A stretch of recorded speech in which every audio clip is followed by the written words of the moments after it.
It feels like I'm not even me when it happens. I slip out of the moment, out of myself. Like I'm some fly on the wall watching a car accident play out. Slowing, changing, realizing. Far too late. That real life playing out in real time makes itself known way faster than you could ever be ready for.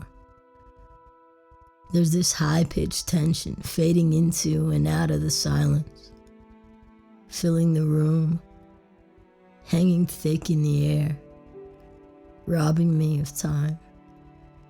It's 2 seconds too late for me to be worrying about the eggshells I've been walking on ever since the front door flew open.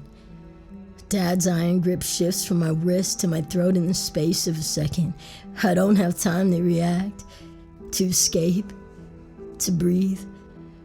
He rams a slope between his pointer finger and thumb straight into my Adam's apple and digs his nails into the back of my neck. The force of it makes me dizzy and sick, like I'm dropping from a 100-foot roller coaster and losing all the air in my lungs. Pain explodes inside and around my throat as he lifts me off the floor one-handed. I break into a full-on panic and stupidly grab at his hands, silently begging him to let go of me, like begging will make a difference. But the person who's staring back at me isn't my father. He's someone else. Someone full of hatred and anger and so much disappointment. All of it aimed at me. What the hell do I have to do to get you to stop lying to me, Elias? You skipped out on class this morning and now you expect me to believe that you're sneaking out of here to go to church? Dad! You shut up and listen to me. I work day and night to give you and your brother everything you want, and all I expect is for you to handle yourself in school. Dad, I can't. So when your teacher called me this afternoon to tell me that you're not only skipping class, but in danger of failing, I canceled my clients for the day because of you. We came to an agreement about this last semester, Elias, and after everything I've done to keep you in this school, the least you can do is hold up your end of the deal. Dad! Tanner's voice completely catches our father off guard. It's firm, calm, and carefully controlled enough to draw his attention and anger away from me. The veins bulging around Dad's eyes ease up a little bit, and the softness that only belongs to Tanner comes to life in his face. His grip loosens just enough for me to breathe, just enough for my feet to reconnect to the ground. You're here. I thought you had some practice on Fridays. You should be. I left early to take Elias to the event he's running late for. He's telling the truth, Dad. He's been looking forward to this all week, so just let him go. Okay? Let him go. Tanner barely makes a sound as he steps off the stairs and slowly approaches the two of us. I've never seen him walk with anything else but confidence. But right now, I barely recognize the way he's moving. His hands are raised in front of him, palms up like he's stepping into the middle of a war zone. I wish he knew that when it comes to him and Dad, there are no landmines between them. He's safe wherever he walks. I've already stepped on the biggest one in the room. Dad clears his throat all of a sudden like he's the one choking. His ties sloppy and loose around his neck. No threat to his airways like he is to mine. But his skin's changing colors, from faded tan to dark red. I've never been close enough to see what shame looks like on him. It's almost the same color as mine. The closer Tanner gets, the looser Dad's grip becomes. His attention split between destroying me and saving face in front of his favorite son. The choice is easy, but he won't make it here. Not while Tanner's watching. Go back upstairs, Tanner. This is a situation between your brother and I. We can discuss things when I'm finished here. I'm not going anywhere until you let him go, Tanner says, and just like magic, his words change everything. Dad's jaw ticks a good 3 or 4 times before he finally listens. He releases me, and I loudly gasp for air against my better judgment. I don't want to make a scene. I don't want Tanner to worry even though he's light years past the point of worrying. But my body has other plans. My lungs are convinced that coughing and sputtering like a broken engine is the only way they can get back on track. My legs have also decided that standing upright is no longer necessary or possible. My knees hit the wood floor and Dad responds to the sound like he would to a break-in. Like the sound of me breaking apart is an inconvenient interruption to his drunken train of thought. I'm too busy trying to breathe to lift up my head and look at him, but I know he's watching me, staring holes into the back of my head, all because I made a mistake at school that I shouldn't have. Because I make all the mistakes Tanner doesn't. Because I continue to exist in this world without his permission. Screw his permission. I rise to my feet, probably too fast, but there's a new wave of anger that's forcing me off the floor. Before I know it, I'm standing between my dad and Tanner, fists clenched, ready to do or say one of the million stupid things running through my head. Why don't you ever ask me anything? I say. Dad's eyes cut over to mine, but half the sharpness is missing. Guess that's the result of splitting his attention between what he loves and what he hates. What the hell are you talking about? You never talk to me, Dad. You could have checked in. You could have asked me what happened instead of... I choke up. But the pressure and pain's not from his hands this time. Tears prick at the corner of my eyes while I try to push down the memory of this morning. I knew I was making a mistake when I skipped out on Mr. K's class, but I didn't have a choice. Kevin Tyler cornered me first period. They paraded me around school just to make sure I'd track down the girls on the cheerleading team and make good on my promise to invite them. I did what they asked, so they'd leave me alone by lunch. Being dragged around by them made me completely miss my chance to talk to Lacey in person like I wanted to. Instead, I spent lunch buying off cheerleaders so I can make it to church tonight. Now I don't know if I'm going anywhere at all. Don't you want to know why I did it? Would you even believe me if I told you? Now that I've mostly blocked Tanner from Dad's line of sight, something between rage and restraint seeps back into his eyes again. He can react however he wants, but at least this time, I'll be ready for it. He clicks his teeth at me and plasters on a 2-cent smile that's about as genuine as he is. It's not my job to understand your motivations for being a delinquent. It's my job to keep you in line. By hitting me? I already got threatened with that this morning, and you would have known that if you'd asked. You think I missed class because I wanted to? I had 2 guys from the football team threaten to kick the shit out of me the second I walked into school if I didn't do exactly what they asked me to. Tanner's not the only one with a target on his back, Dad. There are lots of people who hate me for the stunt you pulled with Trevor in the fall. So next time you want to choke me out, try letting me explain things first. I'm shouting when I shouldn't be. I don't want Mom to hear. She's still in my room cleaning up after me like she always does. She's safe there. Safe behind her headphones and the wall of Spanish music that's keeping her totally unaware of this conversation. I want things to stay that way. I need them to, because if Dad tries to pull her into this, I'll completely lose control. You're being extreme, Elias. I didn't choke you. I was putting you in your place. It's called discipline. You're lucky you weren't raised the way I was.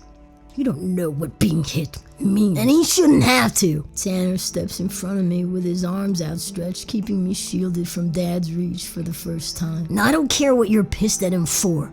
If you ever put your hands on him again, I'll be the one who puts you in your place. Understand? Tanner sounds like an army. Like a wall of courage and anger and fear all wrapped up inside a single person. His voice is sharp, aggressive, and aimed directly at our father. I've never seen them argue. Not even so much as a disagreement, and I didn't think I ever would. But in the last few minutes, the whole structure of the family has shifted. Nothing makes sense. Nothing is predictable. And no one is safe. Dad refuses to look at either of us for a long while. He just stands there in his wet clothes, swaying on his feet, glaring at the floor in silence. Tanner straightens up and steps cautiously in Dad's direction, testing the waters. I asked you a question, Tanner says. Dad looks up at him under tired, hooded eyelids like he's lost a fight. And I heard you, but I don't think any of us are in the right state of mind to finish this conversation. So we'll discuss this later. If you want to leave for your little church night, go. I don't want to stand in the way of you and your volunteering. Dad shifts sideways so he's no longer blocking the door. It's pissing rain outside, but I'd rather be out in the storm than stuck in this place. Tanner turns around and motions for me to stay behind him as he approaches our only exit. I'm careful not to make the mistake of breathing when I pass my father. My throat's still raw and throbbing from the pressure of his hands. I try to force every messed up thought about what my dad just did to me out of my mind, but the memory's stuck on repeat. My whole body remembers. And it doesn't matter if thinking about this entire situation's making me feel so sick that all I want to do is vomit all over my dress shoes and cry until I can't anymore. I don't have a choice in forgetting. I could empty every liquor store in San Diego and it wouldn't drown out the things Dad did tonight. But at least Tanner's here with me, protecting me from the hurricane of anger and violence that's raging behind my dad's restraint. If Tanner hadn't stopped him, he might have killed me. Josh could have too. But the difference between Dad and Josh is, no matter how bad things got between us, Josh has never wanted me to totally disappear. We keep our distance now, but neither of us have ever wanted the other person gone. I don't think my dad's ever wanted me here in the first place. Boys. The unnatural calm of Dad's voice nearly steals all the air out of the room. Me and Tanner turn back around to face him, even though neither of us want to. Shouldn't you say goodbye to your mother before you leave? You're driving into a storm. See her off before you go, or else she'll worry. If I didn't know my dad, I'd probably make the mistake of thinking that his concern about Mom was genuine. But I know a threat when I hear one. So I do what he says and call Mom downstairs, even though this is the last place I want her to be. Even though my voice is tired and broken and so weak. I follow his orders because I understand what he's capable of doing if I don't. Mom appears at the top of the stairs with her old school Walkman in one hand and a plate of churros in the other. I watch her eyes dart from Dad to Tanner and then finally find their way to me. I tell myself to look away from her, to stop quietly begging her to come down and hold me because I'm so close to falling apart. But instead of doing the smart thing and avoiding her gaze, I look right at her. And I know she hears me loud and clear from the way she flies down the stairs and catches me in her arms. Her hands are full, but she still makes room for me, like she always does. I bury my face in the slope of her neck, and all I want to do is disappear into her warmth, the wild cloud of her perfume, and the fierceness of her love. But I can't. I can't because Dad's watching, and I'm late, and I need to see Lacey, and I need to leave before something else terrible happens. I step away from Mom and do everything I can to force a smile, so she won't worry. I could break down right here. I could open my mouth and tell her everything instead of staying quiet and closing the buttons around my collar to hide the red blotches around my neck. I could grab her by the hand, take her into the rain, and ask Tanner to drive the three of us to somewhere better, somewhere safe. But I don't do any of those things. Because I know he'd explode. Because I know he'd follow us anywhere. Because I know I'm not enough to protect my family. So I silently ask God to do it in my place. Whisper an exhausted "I love you," and follow Tanner out the door.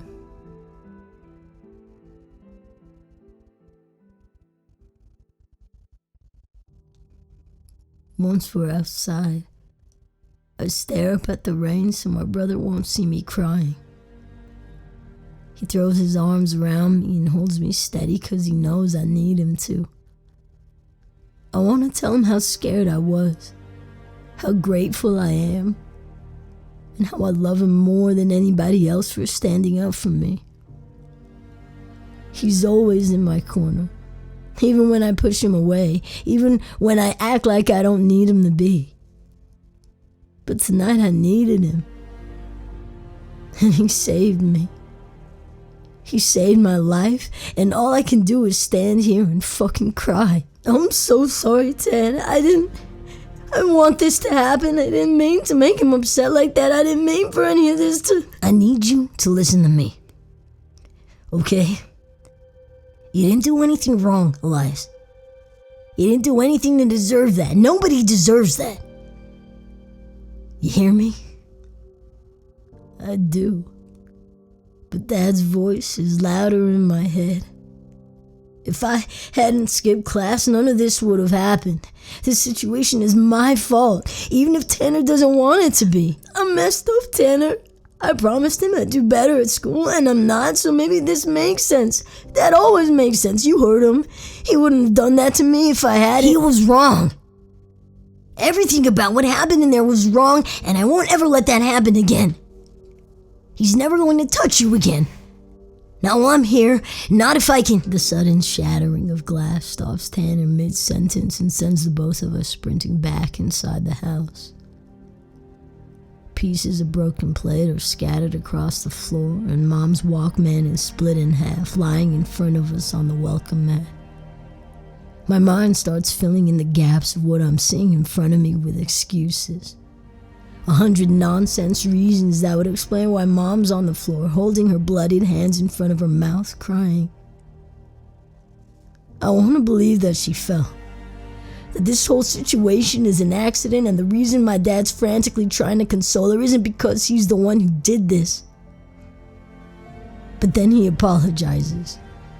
He fucking apologizes and then kisses her head like the line between loving her and hitting is nearly invisible. She's shaking like a little girl because of him, and he's holding her like he isn't the one who made her that way. He always screams at her, always yells until she's broken and small. But he's never touched her. Not until today. And I can't take it. Or him. Or any of this. So I snap. The room turns red and I charge Dad full on without thinking, without having any idea of what I'll do once I get to him. But I don't care anymore. I just want him away from her. I angle my body low like a football player, just like Josh and Marcus taught me, and send the ridge of my shoulder crashing into the side of my dad's ribs. He lets out this strained, whimpering sound, and for the first time in my life, he no longer seems invincible. The force of the collision sends the both of us sprawling across the floor in a mess of arms and legs and aggression. I grab at his tie and pull it taut, so he understands what it's like to be at the mercy of another person, to feel small and useless and pathetic. I tighten my grip while he chokes, sputters, and begs me to let him go. I ignore him, cock my arm back, and send 15 years of frustration crashing into the side of his face. I hit him until his nose is red, bloody, and swollen, and for a split second, I almost feel strong. Until my mom turns all of my strength into weakness. Basta! Sé que eres mejor que esto! No seas como él! Her words paralyze every muscle in my body. All the rage in my blood. All the poison in my veins. Everything. I glance back at the woman who's always looked strong despite her sadness and see a shattered image of what she's supposed to be. Tanner's lifted her to her feet, but she needs him to keep standing. Her hair streaked across her face and stuck to the blood caking her swollen lips like she's barely survived the storm. Her right eye swollen. The shadow of a bruise is fighting to make its way through her tan skin. I stare at her. at the mess both me and Dad made. And I lose it. Dad inches away from me like a snake, and I let him because I have no energy left to keep fighting. I sink towards the floor, slam my fist into the ground, and scream until my voice breaks. The chaos coming out of me slowly transforms into my mother's name, tangled between apologies. I'm crying for her when I should be strong for her, but despite all of this, she still comes to pick up all my jagged pieces. Her scent surrounds me faster than her arms do, and before I know it, she's holding me again. I'm crying like a child into the soft fabric of her dress, and she comforts me. She runs her hands through my hair and reminds me that I'm still a boy, not a monster. That I'm her son, not my father. That I'm not a mistake. She rubs her hands along my back to shush me quiet. But then she stops. She stops because the sound of my father's 10 iron being dragged across the floor stops everything. Malcolm, please don't. He shushes her, and I whip around lightning fast only to see my father with the handle of his golf club raised and ready to come down on the both of us. It's just discipline, Maria.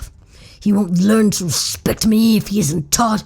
Let him go, sweetheart. I don't want to have to hurt you again. I'll push my mom backwards and out of reach, stand up to block Dad's path, and brace for the hit.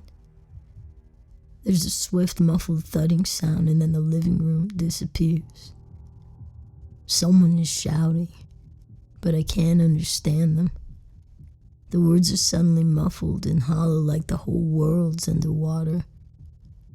I reach up to check my ears, but I can no longer move.